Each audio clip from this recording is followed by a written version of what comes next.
God of ఎందుకంటే అసలు post phone అయ్యడమే ఒక మైనస్. ఎక్కడ ఏ మూవీలో అయినా సరే లాజిక్స్ అనేది వెతుకొద్దు, ఎందుకంటే ఆ మూవీ అంటేనే అన్లాజికల్.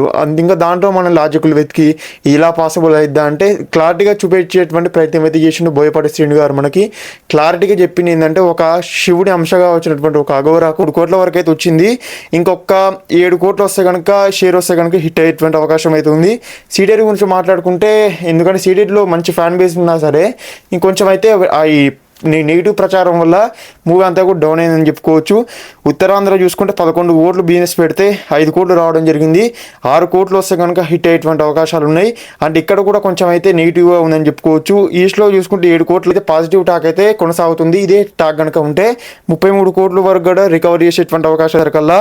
అంతేకాకుండా 104 కోట్లతోనే టార్గెట్ అయితే ఉంది. 58 కోట్ల షేరు, 100 కోట్లు అయితే గ్రాప్ చేయకపోతే కనుక మంచిగా కొనసాగితే కనుక ఇదైతే మూవీ అయితే హిట్ అయ్యేటువంటి అవకాశాలు అయితే ఉన్నాయి.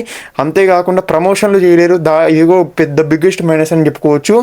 ఈ మైనస్ల వల్ల అయితే మూవీ అయితే ఇటు హిట్ కాకుండా ఇటు ఫ్లాప్ కాకుండా అయితే కొనసాగుతుంది. లాంగ్ రన్లో వచ్చేసరికల్లా చూద్దాం లాంగ్ రన్లో ఎంతవరకు కలెక్షన్లో సేమ్ సంగతి అని చెప్పి.